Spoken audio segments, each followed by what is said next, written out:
എല്ലാ സ്നേഹം നിറഞ്ഞ കൂട്ടുകാർക്കും മറ്റൊരു വീഡിയോയിലേക്ക് ഹാർദമായ സ്വാഗതം. ഈ വീഡിയോയിൽ നമ്മൾ രണ്ട് ഷെയർസിനെ കുറിച്ചാണ് സംസാരിക്കാൻ പോകുന്നത്. അതായത് സപ്പോർട്ടിൽ നിന്ന് മുകളിലേക്ക് പോകാൻ വെമ്പി നിൽക്കുന്ന രണ്ട് ഷെയർസിനെ കുറിച്ചാണ്. നമുക്ക് നേരിട്ട് വീഡിയോയിലേക്ക് പോകാം. ആദ്യത്തെ share supreme petro chemical limited ആണ്. 613 രൂപയുടെ ഇപ്പോൾ കറണ്ട് മാർക്കറ്റ് റേറ്റ് നടന്നുകൊണ്ടിരിക്കുന്നത്. നമുക്ക് അതിൻ്റെ ചാർട്ടിലേക്ക് പോകാം. ഇൻട്രാഡേ ചാർട്ട് ഇപ്പോൾ നമ്മൾ കാണുന്നതാണ് സുപ്രീം പെട്രോ കെമിക്കലിൻ്റെ ഒരു ഇൻട്രാഡേ ചാർട്ടാണ്. നമ്മൾ ഇതിൻ്റെ ഫണ്ടമെൻ്റൽ വ്യൂയിലേക്ക് ഒന്നും പോകുന്നില്ല, കാരണം ഇതൊരു ടെക്നിക്കൽ ബേസ്ഡ് സ്റ്റഡിയാണ്. ഒരു സപ്പോർട്ട് എടുത്ത ഷെയർ എത്ര വരെ പോകാം, എവിടെയാണ് സ്റ്റോപ്പ് ലോസ് വെക്കേണ്ടത് എന്നുള്ളത് ഒരു എഡ്യൂക്കേഷൻ വീഡിയോ ആയിട്ട് മാത്രമേ ഇതിനെ കാണുക. ഇതിൻ്റെ ഫണ്ടമെൻ്റൽ വ്യൂയിലേക്ക് പോകുന്നില്ല. ടെക്നിക്കൽ വെച്ചിട്ട് നമ്മൾ ചില കാര്യങ്ങൾ ഒരു നിഗമനത്തിലെത്തുന്നു. അങ്ങനെയുള്ള ഒരു സ്റ്റഡി പർപ്പസിനുള്ള ഒരു ഷെയറാണിത്. അപ്പോൾ നമുക്ക് ഇതിൻ്റെ നമുക്ക് ഇവിടെ നോക്കിയാൽ കാണാൻ പറ്റും. ഇവിടെയാണ് ഇതിൻ്റെ ഒരു കൺസോളിഡേഷൻ റേഞ്ച് ആയിരുന്നത്. കേട്ടോ, ഇവിടെ ഒരു കൺസോളിഡേഷൻ റേഞ്ച് ഏകദേശം 4 മാസത്തോളം ഈ റേഞ്ചിനുള്ളിലാണ് ട്രേഡ് ചെയ്തുകൊണ്ടിരിക്കുന്നത്. 4 മാസത്തോളം ഈ റേഞ്ചിനുള്ളിൽ ട്രേഡ് ചെയ്തിട്ട് അവിടെ നിന്ന് ആ റേഞ്ച് ബ്രേക്ക് ചെയ്ത് പോയി എന്ന് വെച്ചാൽ ഒരു നല്ല രീതിയിൽ കയറാനായിട്ട് സാധിച്ചില്ല, ഒന്നാമത്തത്. രണ്ടാമത്തെ കണ്ടീഷൻ എന്ന് വെച്ചാൽ ആ കയറ്റത്തിൽ നല്ല അത്യാവശ്യം ഒരു വോളിയവും ഉണ്ടായിട്ടില്ല. ഇതൊക്കെ അവിടെ ആ കയറ്റം എന്ന് പറയുന്ന ഒരു ഡ്രോബാക്ക്, ഒരു നല്ലൊരു കയറ്റം എന്ന് നമുക്ക് പറയാനായിട്ട് സാധിക്കില്ല. അതിനുശേഷം അതൊന്ന് കയറാനായിട്ട് സാധിച്ചില്ല. വീണ്ടും ഒന്ന് റീടെസ്റ്റിലേക്ക് വന്നു, ഇവിടേക്ക് വന്നു, വീണ്ടും അത് കയറിയപ്പോൾ ഈ ക്യാൻഡിലിനാണ് ഒരു നല്ലൊരു വലിയൊരു ഗ്രീൻ ക്യാൻഡിൽ വിത്ത് വോളിയത്തോടു കൂടി ആണ് അത് കയറി നിൽക്കുന്നത്. അതിനുശേഷം വീണ്ടും ഈ റേഞ്ചിലേക്ക് തന്നെ വന്നു. മനസ്സിലായി? ഇവിടെ ഈ റേഞ്ചും ഇവിടെ ഒരു റേഞ്ചിലേക്ക് തന്നെ വന്നു. അതിനുശേഷം നമുക്ക് നോക്കിയാലാണ് കാര്യം വലിയൊരു ഗ്രീൻ ക്യാൻഡിൽ വന്നിട്ടുണ്ട്. അതിനുശേഷം ഇവിടെയും ഈ ലാസ്റ്റ് ക്യാൻഡിൽ ഗ്രീൻ ക്യാൻഡിലാണ് വന്നിട്ടുള്ളത്. അപ്പോൾ ഇവിടെ ഒരു ലോ ക്രിയേറ്റ് ചെയ്തിട്ടുണ്ട്, ഇവിടെ ഒരു ലോ ക്രിയേറ്റ്. നമുക്ക് ആ ലോയിൽ തമ്മിൽ ഒന്ന് കൂട്ടി യോജിപ്പിച്ച് വരച്ച് നോക്കാം. ഈ ലോ നമുക്കിവിടെ ഇങ്ങനെ അവിടെ വരയ്ക്കാം. അപ്പോൾ നമ്മൾ ആ ലോകൾ തമ്മിൽ കൂട്ടി യോജിക്കുക. അതായത് ആ പോയിൻ്റ് എന്ന് പറയുന്നത് ഇവിടെ അതൊരു റെസിസ്റ്റൻസ് ആയിരുന്നു. നമുക്ക് പ്രത്യേകം ശ്രദ്ധിക്കേണ്ട കാര്യം എന്താ വെച്ചാൽ ഇവിടെ ഒരു റെസിസ്റ്റൻസ് ആയിരുന്നത് വളരെ 4 മാസത്തോളം. അതിനുശേഷം ഒന്ന് കയറിയിട്ട് കറക്റ്റ് ഈ റേഞ്ചിൽ തന്നെ വന്നിട്ട് അവിടെയാണ് ഒരു ഗ്രീൻ ക്യാൻഡിൽ വന്നിട്ടുള്ളത്. കണ്ടോ നോക്കിയാൽ, ഗ്രീൻ ക്യാൻഡിൽ വന്നിട്ട് പിന്നെ 2 ദിവസം ഒരു കൺസോളിഡേഷൻ കഴിഞ്ഞിട്ട് കയറിപ്പോൾ ഇവിടെയും ഈ ഗ്രീൻ ക്യാൻഡിലും ഇതിൻ്റെ ലോ ഏകദേശം ഇവിടെയാണ് ഉള്ളത്. അപ്പോൾ ഇവിടെ ഒരു ബൈ എൻട്രി, ഇപ്പോൾ കറണ്ട് റേറ്റിലൊരു ബൈ എൻട്രി നമ്മൾ പരിഗണിക്കുകയാണെങ്കിൽ ഇതാണ് ഇവിടുത്തെ ഒരു സപ്പോർട്ട് പോയിൻ്റായിട്ട് ആക്ട് ചെയ്യുന്നത്. അപ്പോൾ ഇവിടെയാണ് നമുക്ക് SL വെക്കേണ്ട ഏരിയ. അതായത് 583 നമുക്ക് ഇവിടെ ഒരു SL ആയിട്ട് വരാം.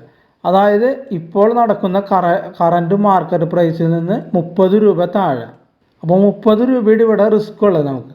ഓക്കെ, നമുക്ക് ഇതിൻ്റെ ടാർഗറ്റ് നല്ല രീതിയിൽ കയറി പോകാനായിട്ട് സാധ്യതയുണ്ട് കറണ്ട്. അപ്പോൾ ഈ സ്റ്റോപ്പ് ലോസ് വെച്ചുകൊണ്ട് നമുക്ക് ഇതിലൊരു പൊസിഷൻ എടുത്ത് നല്ല രീതിയിൽ ചിലപ്പോൾ 760 ഇമ്മീഡിയറ്റ് പോവാം, അല്ലെങ്കിൽ ഒരു 680 വരെയെങ്കിലും നമുക്കൊരു ടാർഗറ്റ് ഇതിൽ മിക്കവാറും കിട്ടാൻ സാധ്യത കാണുന്നുണ്ട്. ചാർട്ട് വെച്ച് നോക്കുക. കാരണം ഇത് നല്ലൊരു സപ്പോർട്ടായിട്ടുണ്ട് ഇവിടെ ആക്ട് ചെയ്യുന്നത്. ഇവിടെ ഒരു ഗ്രീൻ ക്യാൻഡിൽ വന്നിട്ടുണ്ട്. അതുകൂടാണ്ട് കുറച്ച് നാൾ ഇങ്ങനെ ട്രേഡ് ചെയ്തു, വീണ്ടും ഗ്രീൻ ക്യാൻഡിൽ വന്നിട്ടുണ്ട്.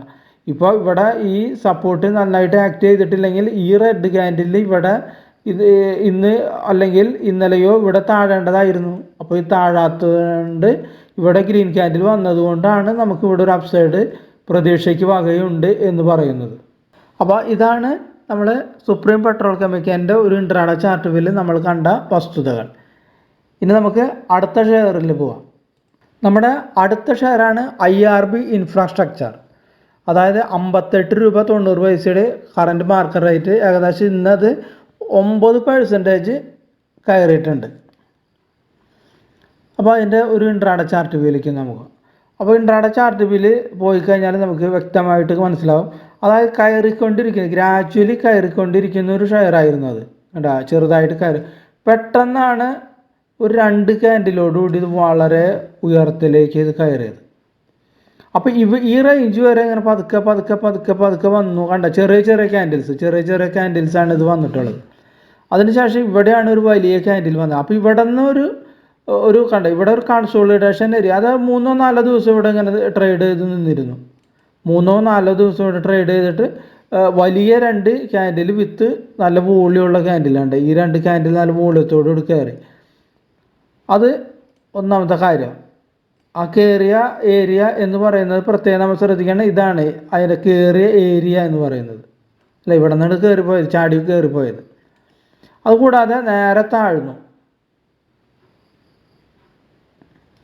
ഇവിടെ താഴ്ന്നിട്ട് ഇവിടെ കണ്ട ഒരു വലിയൊരു ഗ്രീൻ ക്യാൻഡിൽ വന്നു. അതുകൂടാതെ ഒരു 3 ക്യാൻഡിലും കൂടി വന്നു. അതിനെ ബ്രേക്ക് ചെയ്തിട്ടു വീണ്ടും ഒരു ഗ്രീൻ ക്യാൻഡിൽ വന്നു. അപ്പോൾ നമുക്കിവിടെ ഒരു ബൈ എൻട്രി നമ്മൾ പരിഗണിക്കുകയാണെങ്കിൽ നമുക്ക് ചെറിയ സ്റ്റോപ്പ് ലോസ്, വളരെ ചെറിയ ഒരു സ്റ്റോപ്പ് ലോസാണ് നമ്മൾ ഇതിൽ വെക്കേണ്ടത്. വലിയ സ്റ്റോപ്പ് ലോസ് ഒന്നും ഇതിൽ വെക്കേണ്ട ഒരു കാര്യവും കാണുന്നില്ല. നമ്മൾ ചെറിയ സ്റ്റോപ്പ് ലോസ് മാത്രം വെച്ചുകൊണ്ടാണ് ഇതിൽ ട്രേഡ് ചെയ്യാൻ ഓരോ ഓപ്പറേഷൻ. അതായത് ഈ ചെറിയ ക്യാൻഡിലിൻ്റെ താഴെ, അതായത് 53, ഈ 53-ന് താഴെ ക്ലോസിങ് വരികയാണെങ്കിൽ വിറ്റു മാറുന്ന രീതിയിൽ നമുക്കൊരു ബൈ എൻട്രി ഇവിടെ പരിഗണിക്കാവുന്നതാണ്. ഇതിൻ്റെ ടാർഗറ്റ് ഏകദേശം നമുക്കൊരു 64 വരെയെങ്കിലും പോകാനായിട്ട് സാധ്യതയുണ്ട്. ഒരു 64 വരെ നമുക്കൊരു ടാർഗറ്റ് ആസ് പെർ ചാർട്ട് വെച്ച് നോക്കുമ്പോൾ നമുക്ക് കാണാനായിട്ട് സാധിക്കും. വളരെ ചെറിയൊരു സ്റ്റോപ്പ് ലോസ്, ഒരു 5 രൂപയുടെ സ്റ്റോപ്പ് ലോസ് വെക്കേണ്ട കാര്യം. കാരണം 58.90 ഇപ്പോൾ നടക്കുന്നു. നമുക്ക് സ്റ്റോപ്പ് ലോസ് വെക്കേണ്ട 53. അതായത് വെറും 5 രൂപ മാത്രം സ്റ്റോപ്പ് ലോസ് പരിഗണിച്ചുകൊണ്ട് നമുക്കിതിലൊരു എൻട്രി കാണുന്നുണ്ട്. കാരണം ഇത് സ്റ്റോപ്പ് ലോസ് ഇവിടെ വെക്കണമെന്ന് കാര്യം എന്ന് വെച്ചാൽ ഇവിടെ ഒരു വലിയ ക്യാൻഡിൽ വന്നു ഗ്രീൻ, അതിനുശേഷം വീണ്ടും താഴ്ന്നു. അപ്പോൾ ഇനി ഇവിടെ നിന്ന് ഒരു താഴ്ച, ഇവിടെ ഒരു ക്ലോസിംഗ് ഉണ്ടെങ്കിൽ ചിലപ്പോൾ മേ ബി ചിലപ്പോൾ അത് താഴേക്ക് തന്നെ വരാം. അത് ഏകദേശം ഈ റേഞ്ച് വരെ അങ്ങനെ വരാം. പക്ഷേ അപ്പോൾ നമുക്കൊരു ബൈ എൻട്രി അവിടെ പോസിബിൾ അല്ല. അപ്പോൾ ഇവിടെ ഒരു ബൈ എൻട്രിയാണ്. ഇപ്പോൾ വലിയൊരു ഗ്രീൻ ക്യാൻഡിൽ വന്നിട്ട് ഇത്രയും പെർസെൻറ്റേജ് കയറിയതുകൊണ്ടാണ് നമുക്ക് ഇവിടെ ഒരു ബൈ എൻട്രി കാണുന്നത്. അപ്പോൾ ഇവിടേക്ക് മാറിക്കഴിഞ്ഞ് നമ്മൾ ഈ പൊസിഷൻസ് ഇവിടേക്ക് ഇങ്ങനെ വന്നിട്ട് ഇപ്പോൾ ഇങ്ങനെ വന്ന് ഇവിടെ ഒരു താഴെ ഉണ്ടെങ്കിൽ ഇതിൻ്റെ ആ സ്ട്രക്ചർ മാറും ഇതിൻ്റെ. അപ്പോൾ ചിലപ്പോൾ ഇവിടെ ഒരു ലൈൻ വരച്ചാൽ ചിലപ്പോൾ ഇവിടത്തോളം വന്ന് ഇവിടെ ഒരു കൺസോളിഡേഷൻ നിന്നുകൂടാനില്ല. ചിലപ്പോൾ നിൽക്കാം, എന്നിട്ടൊന്ന് കയറി പോവാം. പക്ഷെ നമ്മൾ നോക്കുന്നത് കറൻറ്റ് ക്യാൻഡിലിൻ്റെ അവിടെ വെച്ചിട്ട് നോക്കണം. അപ്പോൾ ഇവിടെ നിന്ന് നമുക്കൊരു കിട്ടിക്കഴിഞ്ഞാൽ ഏകദേശം ഇവിടെ വരെ കിട്ടാനായിട്ട് സാധ്യത ഉണ്ട്, 64 ഈസി ആയിട്ട്. അപ്പോൾ ഇതൊരു സ്വിംഗ് ട്രേഡിങ്, അതായത് കുറച്ച് ദിവസത്തിന് വേണ്ടി മാത്രം ചെയ്യാൻ പറ്റിയ ഒരു ട്രേഡാണ് ഇതും ഇതിനു മുമ്പ് പറഞ്ഞതും. അല്ലാണ്ട് വളരെ നാളുകൾ ഇത് ഹോൾഡ് ചെയ്യേണ്ട ആ റേഞ്ച് അല്ല പറയുന്നത്. ഒരു സ്വിംഗ് ട്രേഡിങ്, ഒരാഴ്ചയോ മാക്സിമം 2 ആഴ്ചയോ ഒക്കെ കാലാവധിക്കുള്ളിൽ ടാർഗറ്റ് അച്ചീവ് ചെയ്യാൻ സാധ്യതയുള്ള 2 ഷെയർസാണ് നമ്മളിപ്പോൾ സംസാരിച്ചത്. അപ്പോൾ ഇത്രയുമാണ് ഈ 2 ഷെയർസിനെ കുറിച്ച് പറയാനുള്ള കാര്യങ്ങൾ. അപ്പോൾ വീഡിയോ കണ്ട എല്ലാവർക്കും നന്ദി, നമസ്കാരം.